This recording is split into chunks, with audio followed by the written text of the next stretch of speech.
pray, for devils have no reason. Satan waits to curse your ways. Have you seen it in his eyes in the sunset? Have you wondered if he's laughing when he plays? This is a set of instructions for how to speak with the devil, which, as those of you with any sort of brains at all might note, is a patently moronic proposition on the face of it, one likely to culminate in any number of thoroughly unpleasant fates. Honestly, it would probably be smarter to publish your credit card number on Facebook or take up a career in crocodile wrestling. But then, that isn't going to stop you, is it? Not if you're sincerely interested, at least. Technically, if you do everything just right, there's a fair chance you'll walk away scot-free, and that seems to be reason enough for some people to decide that it's a good idea, especially if you're the fate-tempting, thrill-seeking, scare-junkie type, or the desperate type. Which brings me to a point of clarification I ought to make. This is not a manual for making any kind of Faustian bargain. You know, the whole sell your soul type of deal. If you happen to bring it up in conversation, he certainly wouldn't be one to refuse. Following through with such a foolhardy bargain, however, would necessitate removing some of the protections you will put in place for your conversation. And I don't think I need to spell out why that would be a bad idea. If you're really mathematically impaired enough to want to trade something that will last an infinite number of years for something that might last about 90 tops, there are plenty of other rituals out there for you to follow. This one, if performed correctly, should only allow the two of you to talk. This perhaps begs the question of why exactly you would want to speak with the devil in the first place. Maybe some of you just like the idea of making small talk with extremely dangerous occult entities, but for the sake of the human race, I hope most of you aren't quite that stupid. The short answer is, he knows things that some of you may have a deep, vested interest in finding out. I mean, he's not omniscient or anything, much as he might like to pretend otherwise. He's not God, but he's definitely got a supernatural advantage over the kind of knowledge any human would be able to obtain. For example, he probably wouldn't be able to predict when the next world war will happen, or tell you the cure for cancer. But he could very well be able to predict the winning numbers of tomorrow's $500 million Powerball drawing, or tell you what deadly, undiagnosed condition might be afflicting one of your loved ones. Of course, the Prince of Darkness doesn't just go around giving out winning lottery numbers to anybody who asks, and trusting any sort of information obtained from a being commonly described as the father of all lies is liable to land you in a worse situation than you were in when you started. However, if you're really dead set on finding something out, and you've exhausted all other options, there is a way to try to get accurate information out of the guy. You see, like so many of the more urbane villains in popular culture, the devil has a bit of a penchant for games and gambling. Of course, the reason he likes them so much is that he almost always wins. Unless you happen to be a fiddler named Johnny, or are being represented by Daniel Webster, you're probably going to get your ass handed to you. But if you're determined enough to want to face the risks and long odds, there's a certain game the two of you could play to try to win the information you need. First things first, though. We'll start off with a description of the summoning process, then get into the rules of the game, some tips for how to play, and finally, of course, the inevitable litany of arcane shit that might go horribly wrong. In order to contact your conversational partner, you'll need to go to a church at midnight. It doesn't matter what kind of church, large or small, old or new, liberal or conservative, just as long as you're sure it will be empty. The last thing you want is for some preacher to walk in on you while you're in the middle of this, for the sake of the preacher's well-being as much as your own. The process will probably work best if you try it on a new moon, or a full moon, or Friday the 13th, or Halloween. The actual day is less important than the psychological effect it has on you. As long as you don't try it on Christmas Eve or something stupid like that, you should be fine. The time is important, though. You don't have to start or end your ritual at exactly 12 hours, 0 minutes, and 0 seconds a.m. Greenwich Mean Time or anything, but as a general rule of thumb, you ought to show up a bit before midnight and have everything set up by no later than 10 or 15 after. Show up a lot before midnight if you don't know how you're going to get in. Shockingly enough, most houses of God do tend to lock their doors at night, at least if no one's there to watch over them. And remember, we want empty. Got it? There are, of course, certain things you must bring and certain things you can't bring. For this ritual, you will need a full can of salt. You won't use all of it, but it's always better to have more than you need than to have less. 7 candles, red or white, being preferable. Something to light the candles with. You would be shocked how often people forget this. Occult ritual or not, they aren't going to magically light themselves.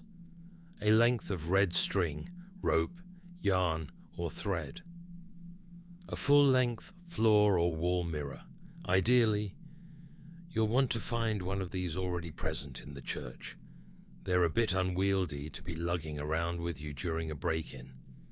However, if there really aren't any there, you'll have to bring your own. You might also find it useful to bring some markers, pencils, paper, a flashlight, and any sort of tools that might be necessary to secure your entrance into the church. You will not be permitted to bring in any electronic or timekeeping devices. This includes all cell phones, smartphones, tablets, e-readers, MP3 players, PDAs, calculators, wristwatches, pocket watches, kitchen timers, hourglasses, etc., etc., etc. Seriously, it's worse than the SAT. If you're one of those people that has your smartphone practically wired into your brain, don't worry. You can bring those with you to the church as long as you leave them outside the room in which you will be doing the ritual.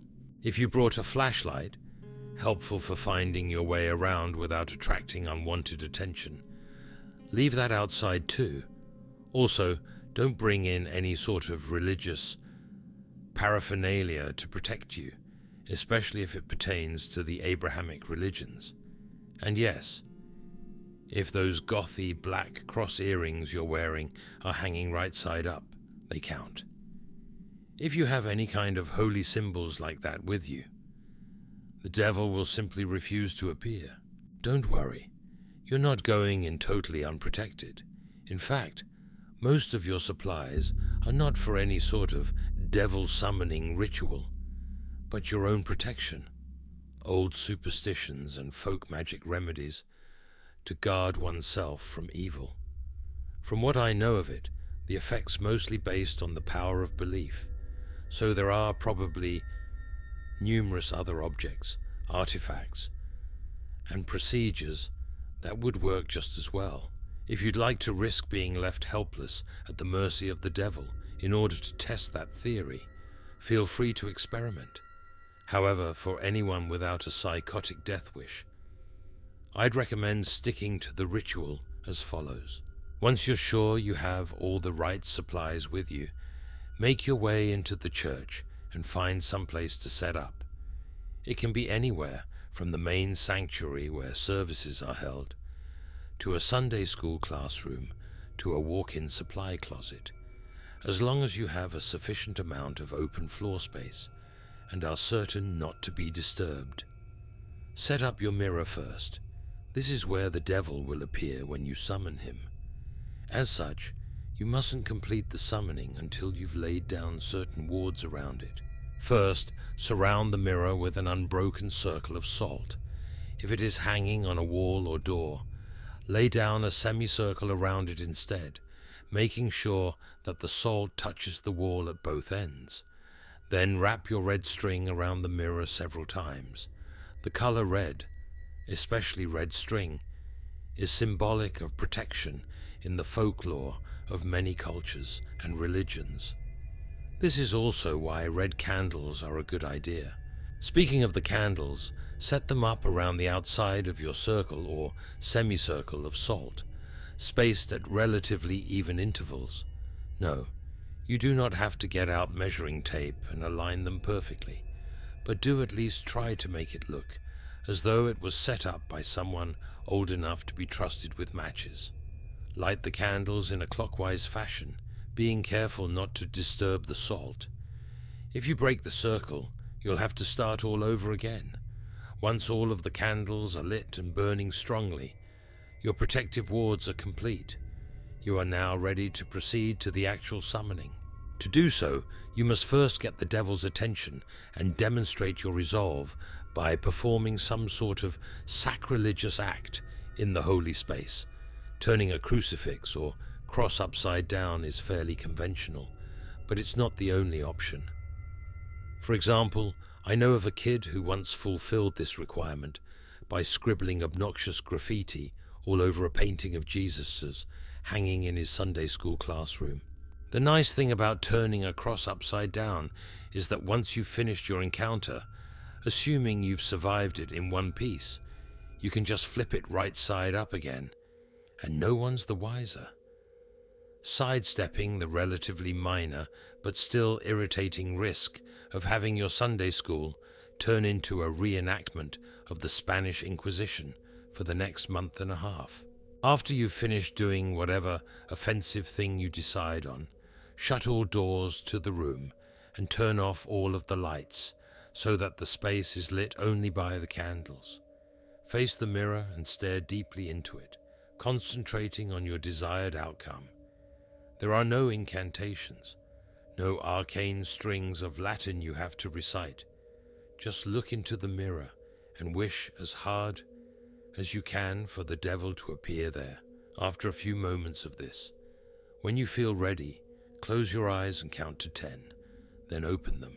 If all has gone correctly, you will no longer see your own reflection. You will be looking at the devil, or at least the way the devil has chosen to appear to you. Chances are he won't look like your conventional red horned demon with goat legs and a pitchfork, nor any other sort of terrible apparition. No point in scaring you off now. Better to lure you in, make you feel safe.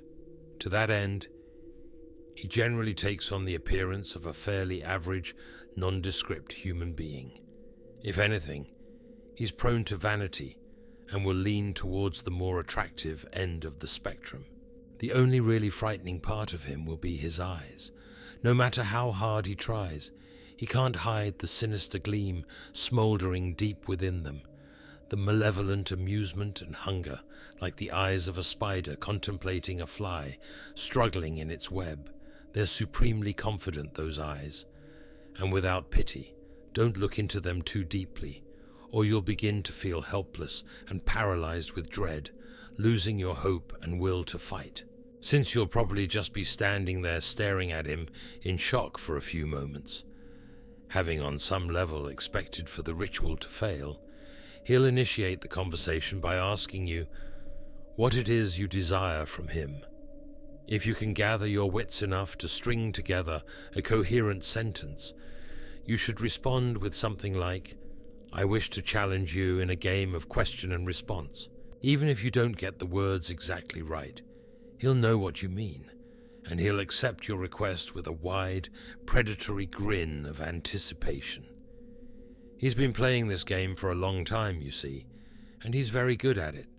Most humans, on the other hand, are not.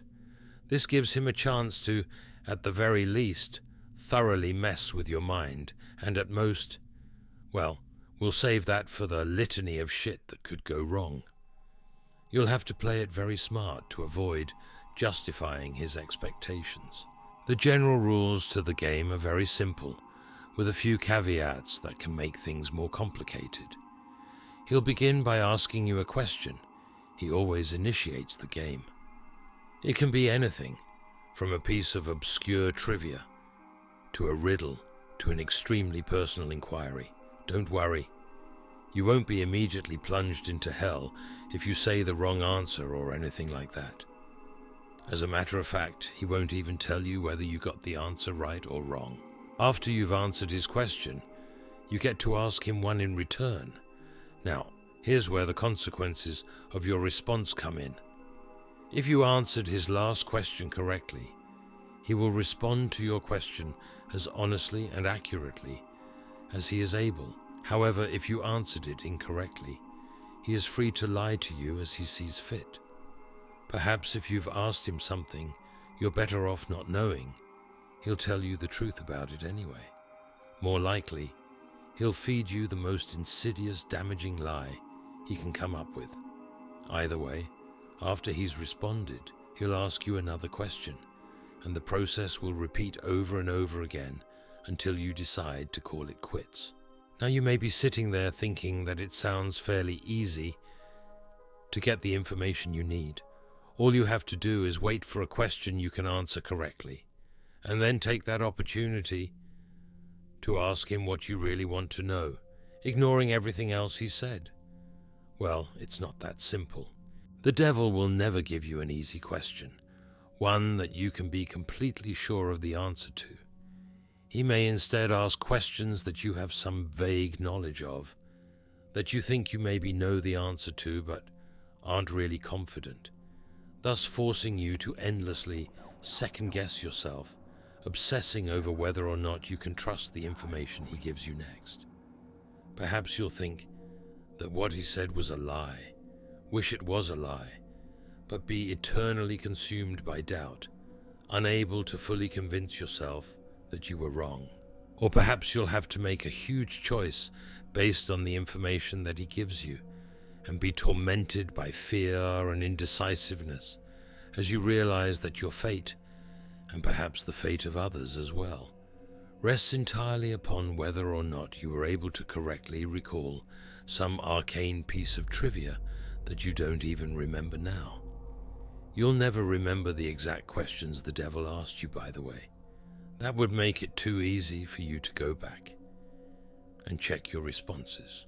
Or maybe instead of testing your knowledge, he'll ask you something personal, something you lie to even yourself about. You'll answer back to him, thinking you've gotten the question correct. No, I don't resent my sister. Yes, I would turn the money into the police. But he'll know better than you do that you're lying, and he'll lie to you in return, and you'll believe him.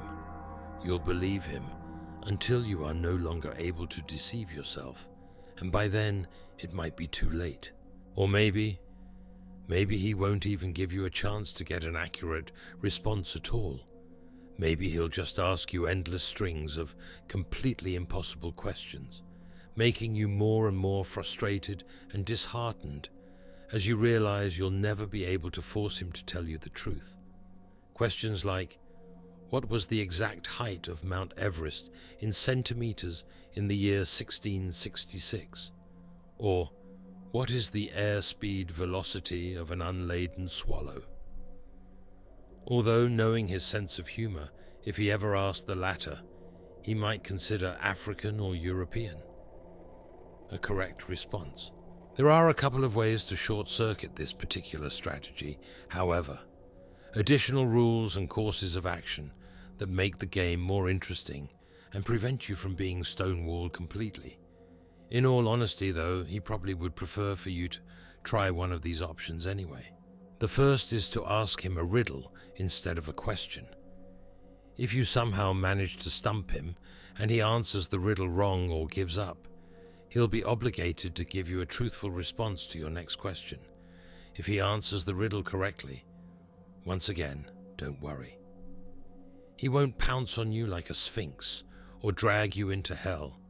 What will happen is that he will get a pass, allowing him to lie in response to one question he would otherwise be obligated to answer truthfully. Honestly, if he gets a pass, you might as well just give up and quit the game right there. It's nearly impossible to determine when he's telling you the truth under the best of conditions. adding another layer of complexity by constantly trying to figure out when and if he's used his pass. It's about enough to make any normal person's brain explode. There's no way. Just forget it. The second option is for you to take a dare from him. If you accept it and vow to follow through, then, once again, he'll have to answer your next question truthfully. If you choose instead to reject it, he'll get another pass. Now, before you freak out and reject that whole idea completely, you should know that he won't ask you to do anything overly dramatic or unspeakably evil, like blow up a hospital or murder somebody. As a rule of thumb, most dares won't involve direct loss of life or any major felonies. However, they certainly won't be easy. Inflicting severe pain on yourself, doing something that terrifies the shit out of you, cutting off a treasured relationship, publicly humiliating yourself or someone you love. All of these things and more, things you might not even be able to imagine, are completely on the table. If you're willing to go that far, to put yourself in that kind of position, you'll get your answer. However, if he manages to come up with the one thing you know you simply can't or won't do, well, then, once again, you might as well just quit. One last thing. Don't think you can just tell him you're going to do something and then not do it. If you accept a dare and don't follow through with it, well, let's just say there will be consequences. Just suck it up and keep your promise no matter what it was. Trust me, you're better off that way. Finally, when you've either gotten the information you wanted or given up on it completely, you may end the ritual by simply thanking the devil for accepting your request, bowing politely at the waist, and bidding him farewell. The surface of the mirror will seem to swim and flicker for a moment, and then you will be looking at your own reflection again. Only when you are absolutely certain that you're looking into your own two eyes may you turn away from the mirror, flick the lights back on, and begin dismantling your protections. Now, and this is important, even if you haven't gotten the information that you wanted, you must end the ritual in this manner before 66 minutes have elapsed. Well, I suppose that technically you have 66 minutes and 6 seconds. Subtle, right? But if you're seriously going to try to cut it that close, without any kind of timekeeping device, you're probably screwed anyway. I cannot emphasize enough how important it is that you keep to this time limit. I'll save the reason behind it for the end, but don't skip ahead. I've still got a few important tips on how to play. 1.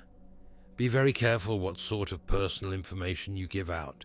Try not to talk about yourself, especially your emotions and problems, any more than absolutely necessary. This guy knows human psychology like the back of his hand, and he will get inside of your head. It's like talking to Hannibal Lecter.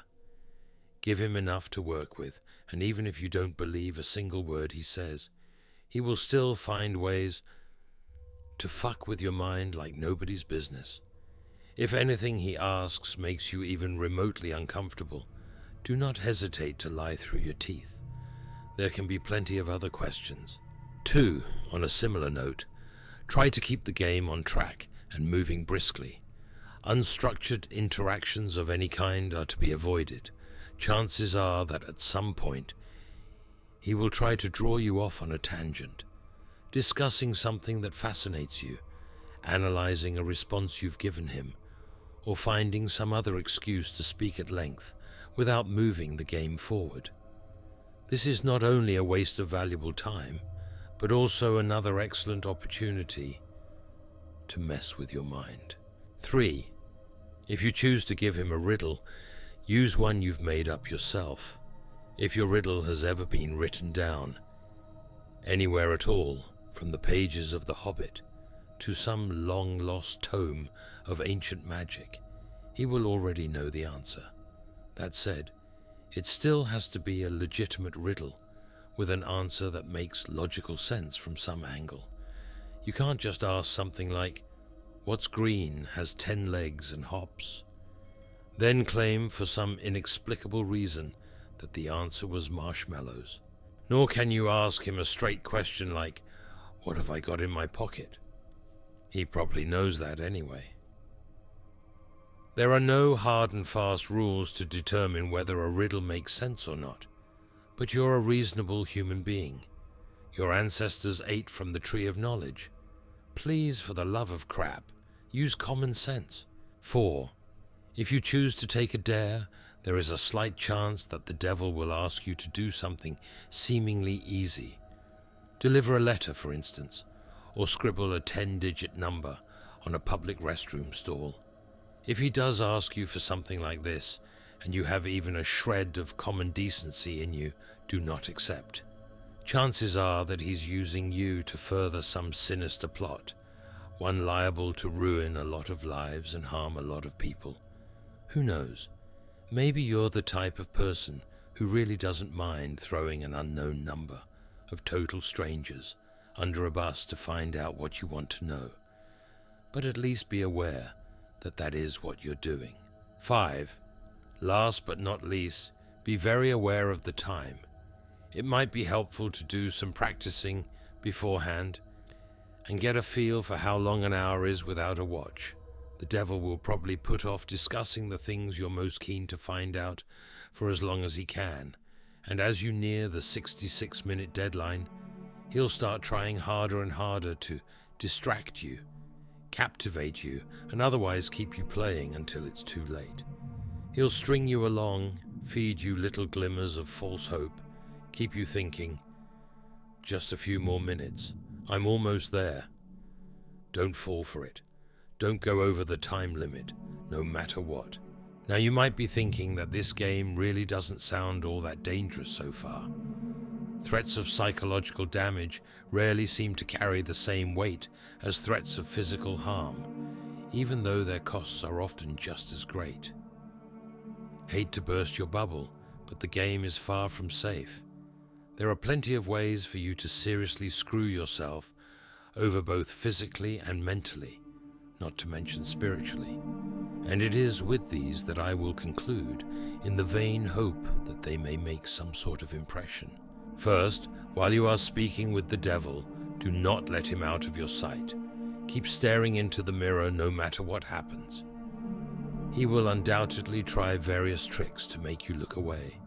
You will hear noises behind you, feel eyes on the back of your neck, see shadowy phantoms writhing in the depths of the mirror. A cold breath will blow upon you from behind, smelling like the crypt. A deep silence will settle, only to be interrupted by a loud smack directly behind your head, giving you about the worst jump scare you've ever had.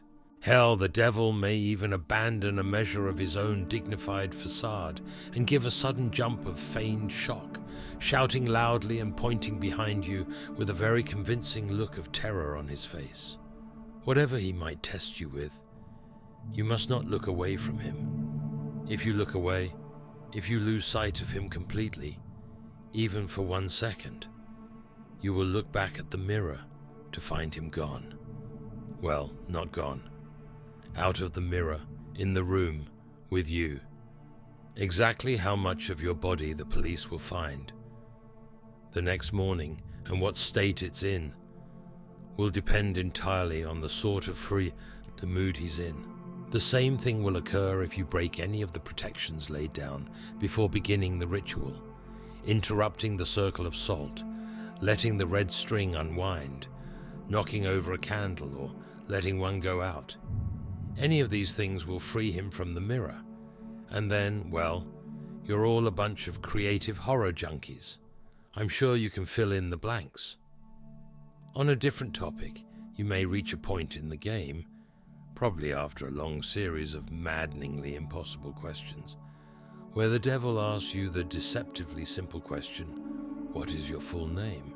The same thing will occur if you break any of the protections laid down before beginning the ritual, interrupting the circle of salt, letting the red string unwind, knocking over a candle, or letting one go out.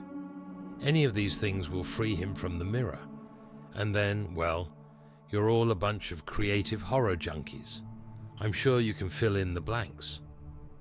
On a different topic, you may reach a point in the game, probably after a long series of maddeningly impossible questions, where the devil asks you the deceptively simple question, "What is your full name?" You must not give it to him. Names can be things of great power, although the devil will, of course, already know your name. Telling it to him yourself is akin to inviting a vampire into your home. Your name is deeply synonymous with your own inner self. Thus, giving him your name is powerfully symbolic of giving him yourself. If you are foolish enough to make this mistake, all of your protections will be for naught, and he will seize upon your unwitting offer with malicious glee, stealing away your soul and dragging it back with him into hell. At least this way, the police will find a complete identifiable body. As a matter of fact, your vacant shell will be totally unblemished, seemingly having dropped dead of sheer terror. Then there's the matter of what happens if you go over the time limit. This is arguably the worst thing you can do. You won't think so at first. The devil will give you no indication that you've exceeded the boundary, and you will conclude the ritual as if nothing had gone wrong. Perhaps as the devil's image in the mirror trembles and gives way, you'll see a particularly nasty, triumphant smirk flash across his face. But this will be easily dismissed as your imagination. You'll turn the lights back on, gather your belongings, and go to leave the room. But when you open the door, you will see nothing. That's right, nothing.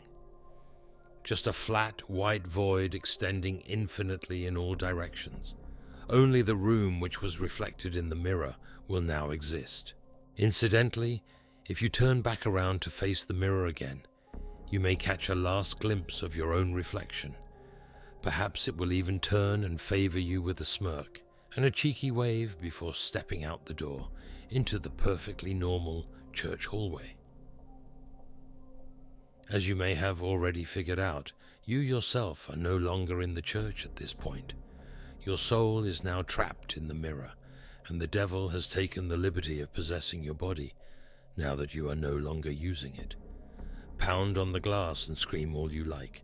You'll never get out on your own, and no exorcist can help you. But don't worry, it's not like you're in hell, right? At least, not necessarily. What you have to understand, see, is that a human soul, stripped bare of its flesh, is a deeply volatile and vulnerable thing, especially when trapped in the land of the living. You are now an entity of purely mental properties, and as such, the barriers between what is real to you and what is imaginary have been completely dissolved. As you fill that reflected room with your anger, your sorrow, your fear at being trapped, these emotions will begin to coalesce, given form by your mind. If you're not particularly imaginative, these creatures may not be too terrible, may not be able to inflict too much horror and pain.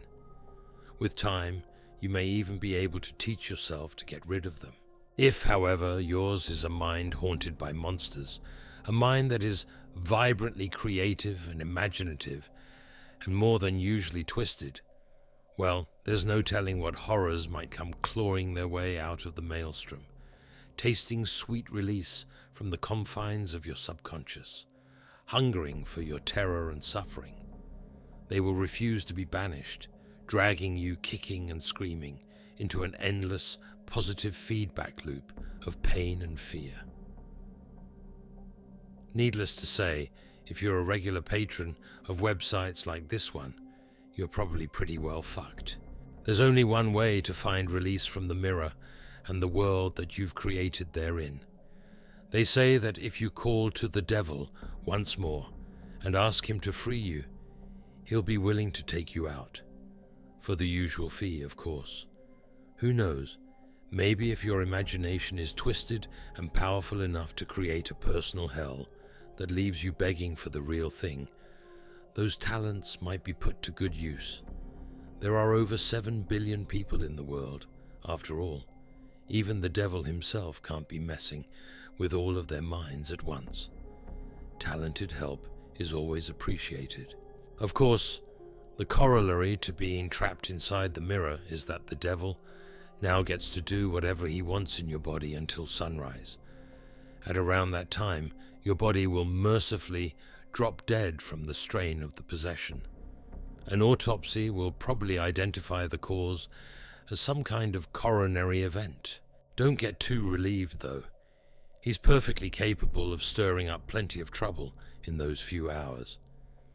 For instance, he may decide to do something big and dramatic, like purchase a large meat cleaver and go on a murder spree, starting with the names in your address book and working his way down to complete strangers if he has time. Or perhaps he'll focus on only one person, someone who trusts you completely, using your persona to get him or her alone and vulnerable, and then, well, no need to describe it here.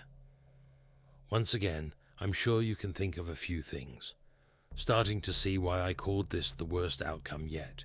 Of course, there's also a chance that he won't lay a finger on any of your loved ones, instead deciding to do something a little more subtle, more insidious, like dropping off a few nondescript, unmarked packages on certain doorsteps in the dangerous part of town, or locating a particular dusty, age-yellowed text in the storeroom of your local library and intentionally misfiling it in the young adult literature section, or whispering 7 very choice words into the ear of the distracted-looking young redhead waiting for the 3 a.m. subway train.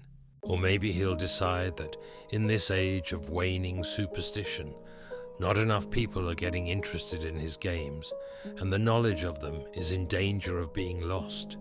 Maybe he'll decide he needs to get the word out a bit more, do a bit of networking, attract some new suckers, challengers. Maybe he'll take a quick peek at your browser history, see where the impressionable, curious minds are hanging out these days. Maybe he'll even write a quick tutorial, in modern parlance rather than some inscrutable, obsolete, demonological text. Post it on the internet and see how many bites he gets. Ha ha ha. Maybe I really shouldn't have gone there. But if you've made it this far without shying, a little twist at the end isn't going to put you off, is it, dear reader? I'm sure there are plenty of intrepid adventurers among you with burning questions you'd like answered. And you're all a smart bunch. You know the pitfalls, the conventions. You live and breathe this sort of thing, do you not? There's no way you'd fall into any of the obvious traps, right? You're not some Dick or Jane off the street after all. You'd be bringing a whole new level of competition. You would... Oh, excuse me just a moment. I think I hear someone calling for me. What? You want out that badly already? Must be one hell of an imagination you've got on you. Perfect.